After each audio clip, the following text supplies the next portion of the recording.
Jeste li se ikada osvrnuli oko sebe i imali osjećaj kao da glumite u nekoj predstavi? Kao da igrate ulogu za koju se nikada niste prijavili. Budite se, radite ono što se očekuje, smiješite se kad treba, klimnete glavom u pravo vrijeme. Kažete prave stvari, a ipak duboko u sebi tiho nešto šapuće. Ovo nisam ja. Nešto jednostavno nije u redu. Nije to baš bol, ali nije ni depresija. Više je to polagani stalni osjećaj da ste odvojeni od sebe. Kao da ste negdje putem izgubili iz vida tko zapravo jeste. Ili možda to nikada niste ni znali. Carl Jung nije mislio da je taj osjećaj slučajan. Zapravo, smatrao je da je to jedan od najvažnijih signala koje naša psiha može poslati. Upozorenje. Da smo se previše udaljili od svog autentičnog ja. Jer društvo nam vrlo rano servira scenarij. Roditelji nam predaju svoja očekivanja, škole nagrađuju poslušnost, vršnjaci oblikuju naše ponašanje. A kultura definira kako bi uspjeh trebao izgledati. I tako, sloj po sloj, učimo šutjeti o dijelovima sebe koji se ne uklapaju.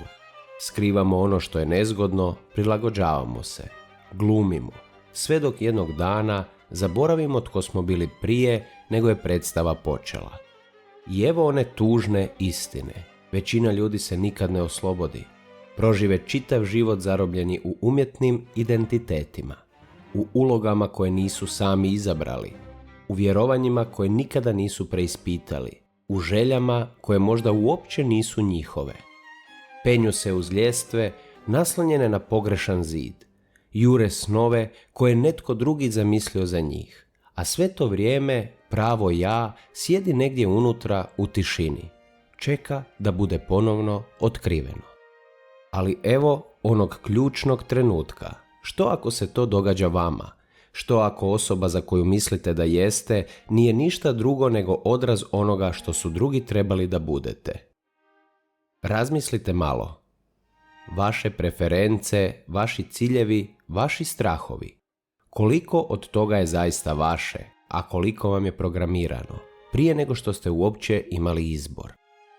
Od malena nas uče da se prilagođavamo, da budemo pristojni, da budemo dobri, da potisnemo ono što je previše divlje, previše čudno, previše drugačije. Kako bismo bili prihvaćeni, zakopavamo dijelove sebe koji su rizični. Na njihovo mjesto gradimo ono što je Jung nazvao persona. Pažljivo oblikovana maska koja nam pomaže da funkcioniramo u svijetu. Ali, što je više nosimo, to više gubimo kontakt s osobom ispod nje. I s vremenom, ta maska postane toliko uvjerljiva da čak i mi povjerujemo da je to sve što jesmo. Ali Jung je upozoravao. Život bez kontakta s vlastitom istinom dolazi s posljedicama. Cijena se plaća u nemiru, u kroničnom nezadovoljstvu, u onom tihom, ali upornom osjećaju da vam nešto bitno nedostaje. Možda ostvarite svoje ciljeve, izgradite život za koji su vam rekli da će vas usrećiti, ali opet taj prazan osjećaj kao da ste izgradili sve osim sebe. Jer ono što stvarno tražite nije vani, nije skriveno u karijeri, nije u tuđe ljubavi, nije u vanjskom uspjehu. To je u vama i čeka da ga pronađete ispod sve te buke, svih očekivanja, svih uloga koje ste naučili igrati.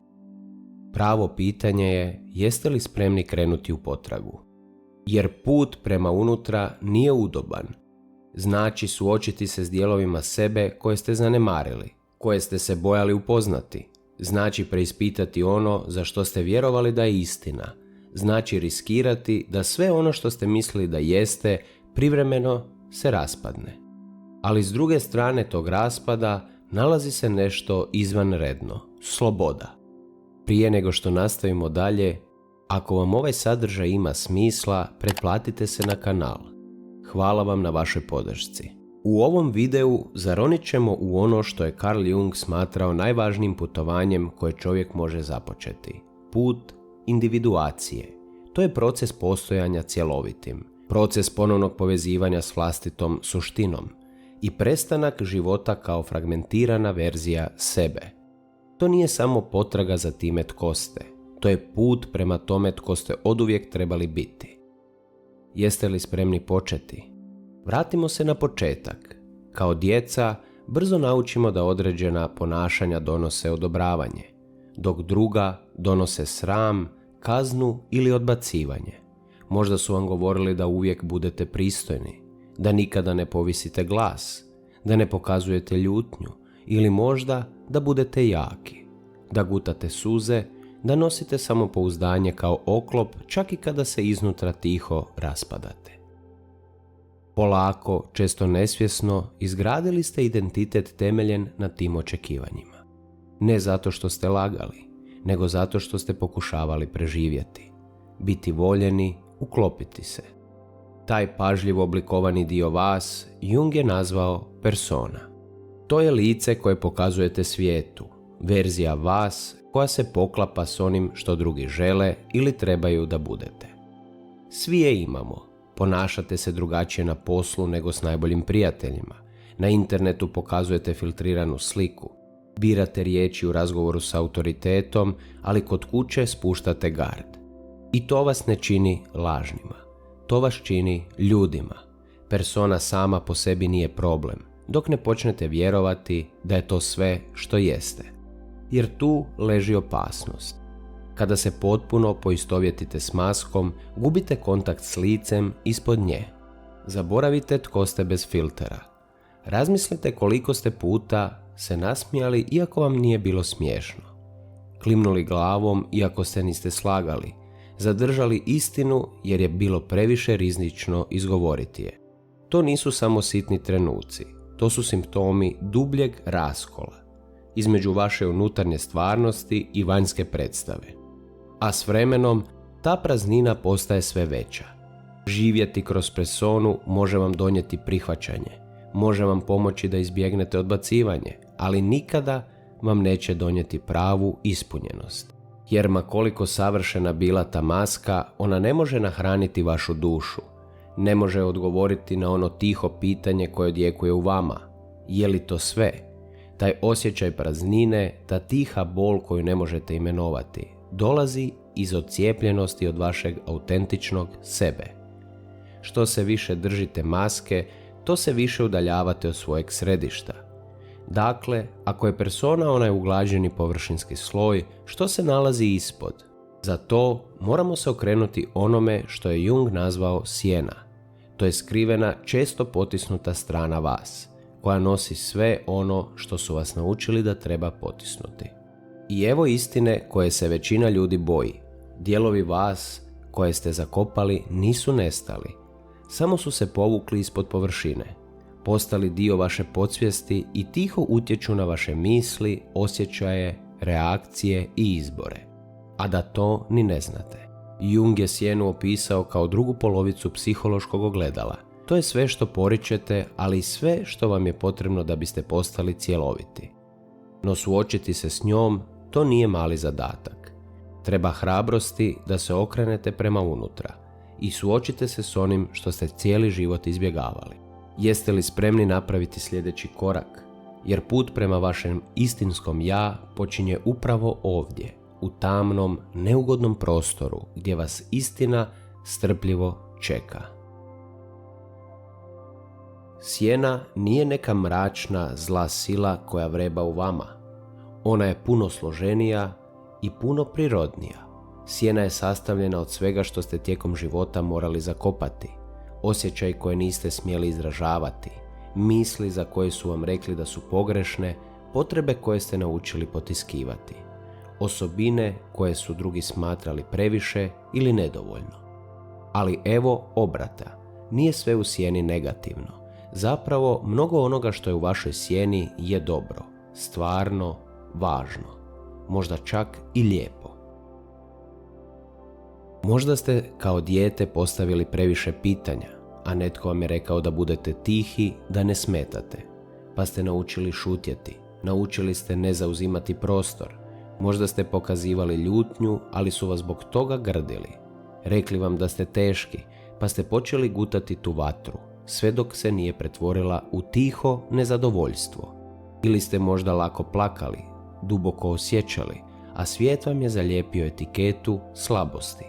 Pa ste očvrsnuli, naučili se smješkati kroz bol, zaključali vlastitu ranjivost, ali ti dijelovi vas nisu nestali, nisu isparili, samo su se preselili ispod površine u nesvjesno, u sjenu i tamo u tami čekaju. I pronaći će put van na ovaj ili onaj način.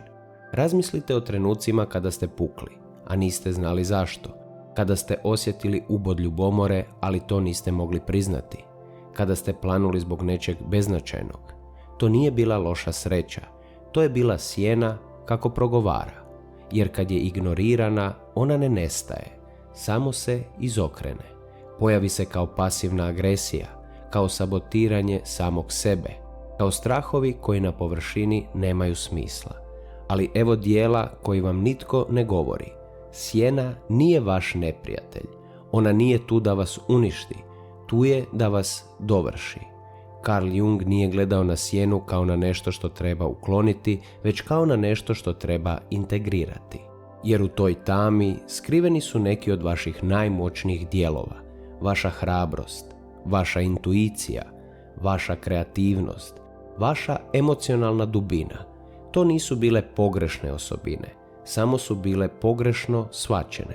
A možda su upravo one ono što vam treba, da se ponovno osjećate kao cijela osoba. Ali kako to učiniti?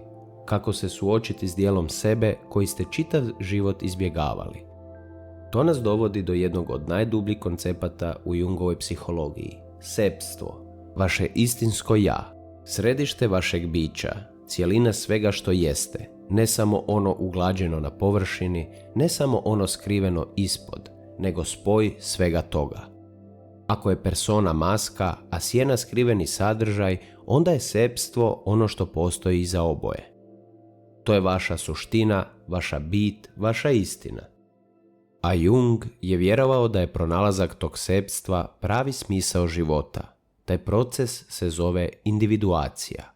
To nije neka brza motivacijska poruka, niti life hack, niti nešto u što slučajno upadnete. Individuacija je svjesno, cijeloživotno putovanje prema unutra. Zahtjeva iskrenost, zahtjeva da prestanete bježati od vlastite tame i da počnete slušati što vam ta tama cijelo vrijeme pokušava reći. Do sepstva se ne dolazi poricanjem onoga što jeste. Do njega se dolazi prihvaćanjem svega što jeste, i svjetla, i sjene, i snage, i slabosti, i maske.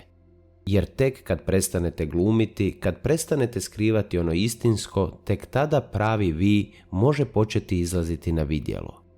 Zato, ako ste spremni ići još dublje, oguliti one posljednje slojeve i susresti sepstvo koje strpljivo čeka ispod svega, ostanite sa mnom. Jer sljedeći korak odvešće nas ravno u srž onoga tko vi zaista jeste. Jedna od najvećih prepreka na putu prema otkrivanju svog istinskog ja je nešto što svi jako dobro poznajemo. Strah. Strah da ćete izgubiti identitet koji ste godinama pažljivo gradili. Strah da mnoge odluke koje ste donijeli možda uopće nisu bile vaše. Strah da ćete se suočiti s dijelovima sebe koje ste cijeli život gurali pod tepih. I taj strah može biti paralizirajući. To je ono što drži toliku količinu ljudi zarobljenima. Zaglavljeni iza maske, zaglavljeni u ulogama, zaglavljeni u obrascima, koji nikada ne djeluju sasvim ispravno.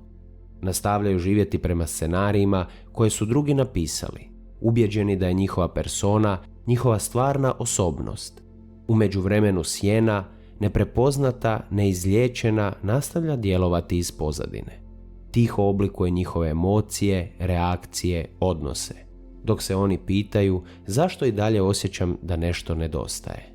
Ali evo paradoksa, u trenutku kada prestanete bježati, kad se napokon suočite s onim unutarnjim dijelovima koje ste godinama poricali i počnete skidati sloj po sloj, ne raspadate se. Počinjete živjeti. Dogodi se nešto nevjerojatno. Odjednom se osjećate lakše, kao da je teret pretvaranja napokon pao. Više vam ne treba onaj osmijeh koji vam nikada nije pristajao. Počinjete govoriti pravim glasom, ne onim koji ugađa drugima. A s tom autentičnosti dolazi tiha duboka sloboda. Ona vrsta slobode koju vam nikakvo odobravanje, nikakav uspjeh, nikakva maska ne može dati. I život odjednom počinje imati smisla. Frustracija, tjeskoba, tuga bez imena. Sve to počinje pokazivati svoje korijenje.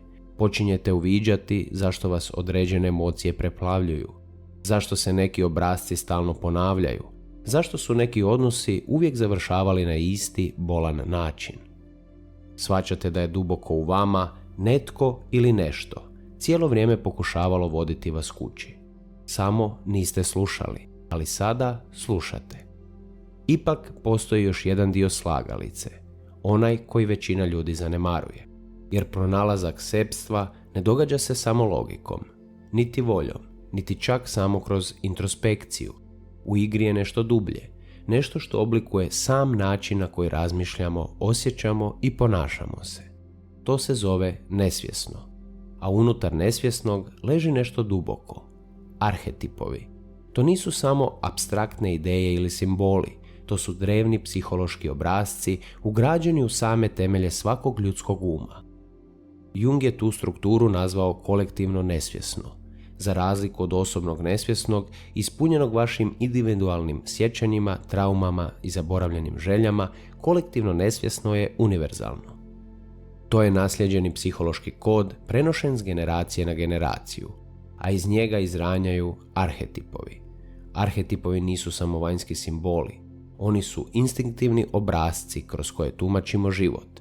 Pojavljuju se u pričama, mitovima, religijama i posebno u našim snovima. Jeste li se ikad osjećali privučeno pričom o junaku, o mudrom starcu, o buntovniku, o zaštitničkoj figuri, a da niste ni znali zašto? Taj osjećaj nije slučajan. To je arhetip u vama koji se budi. Uzmimo za primjer junaka. Taj arhetip postoji u svakoj kulturi, od drevnih mitova do modernih filmova. To je simbol unutarnje snage, transformacije, osobnog rasta. Junak se suočava sa strahom, prelazi prepreke i vraća se promijenjen. Zvuči poznato. To je put kojim i vi hodate. Kad krenete prema unutra, kad prestanete glumiti, kad se suočite sa sjenom, kad krenete prema sepstvu. Jer ti arhetipovi nisu nigdje tamo vani, oni su u vama. Oblikuju vaša vjerovanja, vaše instinkte, vaš emocionalni pejzaž. Razumjeti ih znači dobiti mapu do vlastite psihe. I upravo tamo idemo dalje. Jer ako stvarno želite razumjeti sebe, ne samo na površini, nego u dubini, u duši, morate upoznati arhetipove koji žive u vama. Ali junak nije jedini arhetip koji živi u vama. Tu je i mudrac, tragač za istinom, za mudrošću i dubokim razumijevanjem. Tu je i buntovnik, dio vas koji izaziva sustav, preispituje autoritet i odbija se slijepo prilagoditi. A zatim dolazi i njegovatelj, nesebični pomagač koji pronalazi smisao u brizi za druge, često na vlastiti račun. I evo što je zanimljivo, vi ne birate koje arhetipove nosite u sebi, oni su već tamo, tihi, nevidljivi, a ipak svakodnevno oblikuju vaše ponašanje, želje, strahove i snove. Oni nisu samo mitovi, nisu metafore, to su psihološke sile koje djeluju ispod vaše svijesti. I upravo tu leži opasnost. Kada se previše poistovjetite s jednim arhetipom, a zanemarite ostale, vaš unutarnji svijet postaje neuravnotežen. Na primjer, ako se grčevito držite slike junaka, možda ćete se osjećati kao da uvijek morate biti jaki. Nikad pokazati slabost, stalno se dokazivati, čak i kada pucate iznutra. Ako živite isključivo kroz ulogu njegovatelja, možda ćete zaboraviti kako se brinuti za sebe. Žrtvovat ćete vlastite potrebe da biste zadovoljili sve druge. Pronaći svoje pravo ja ne znači izabrati najbolji arhetip, znači naučiti ih integrirati, prepoznati koji su dominirali vašim životom i koje ste iz straha ili navike potisnuli.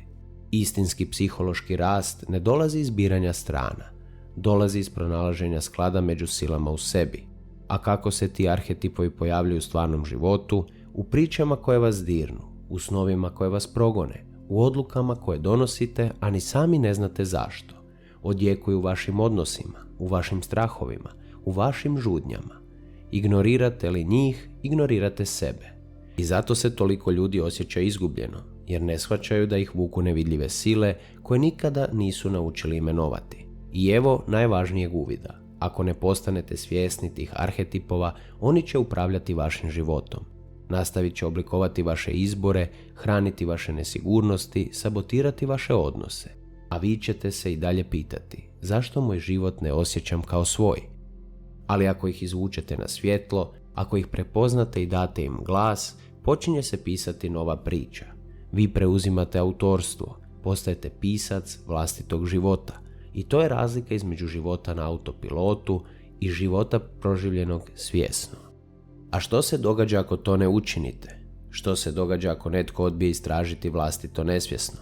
Ako nosi istu personu toliko dugo da se ona pretvori u kavez? Ako poriče arhetipove koji oblikuju samo njegovu bit? Jung nije ostavio mjesta sumnji. Odbijanje puta individuacije ne štiti vas. Ono vas razdvaja. Odcijepljuje vas od vlastite duše. A ta pukotina ima posljedice. Može se pojaviti kao kronična tjeskoba koja nema logično objašnjenje. Kao praznina koju ni uspjeh ni priznanje ne mogu ispuniti. Kao egzistencijalna kriza koja dođe čak i onda kada izvana sve izgleda savršeno. Tijelo i um nisu pasivni. Oni će vam poslati signal kad se previše udaljite od svoje istine. Ponekad kroz bolest, ponekad kroz depresiju, ponekad kroz onaj nepodnošljivi osjećaj da živite život koji nije vaš. I često to se izražava u obrascima, destruktivnim petljama koje se ponavljaju iz godine u godinu, odnosi koji uvijek puknu na isti način, prilike koje sabotirate taman kad postane dobro, krugovi sumnje u sebe, ugađanja drugima, impulzivnih pobuna koje uvijek završe žaljenjem. To je cijena odvojenosti. To je opasnost života u kojem nikada niste upoznali sebe. Ali postoji izlaz. I u završnom dijelu ovog putovanja otkrićemo kako se vratiti na put prema sebi i što vas čeka kad napokon stignete. Kad ignoriramo ono što je zakopano u nama, ne utišavamo to, nego postajemo robovi toga. Nesvjesno će uvijek pronaći način da se izrazi, čak i ako mora govoriti kroz bol. Onaj uporan osjećaj praznine, ta polagana sveprisutna nelagoda, taj tihi dojam da samo postojite, ali ne živite. To nije slučajno, to su signali, upozorenja. Način na koji vam duša šapće, skrenuo si s puta. I mnogi ljudi to osjećaju. Bude se svako jutro i upadaju u rutine koje nemaju dušu. Izvršavaju zadatke, ispunjavaju uloge, prate očekivanja. Preživljavaju, ali ne žive. Nikada se nisu zapitali, je li ovo zaista moj život? Ili je to samo posuđen scenarij, prenesena šablona koji su drugi oblikovali za njih? Nikad nisu stali dovoljno dugo da pitaju jesam li ja sretan? I što duže zanemarujemo sepstvo, ta bol postaje glasnija. Jedna od najopasnijih posljedica toga je ogorčenost, gorčina koja raste u tami. Ponekad se okrene prema van, krivimo svijet, društvo, roditelje, partnere. Ponekad se okrene prema unutra, pretvara se u depresiju, u sram, u samouništenje. Ali korijen je uvijek isti, ja, koje nikada nije dobilo pravo da živi. Ali postoji put van.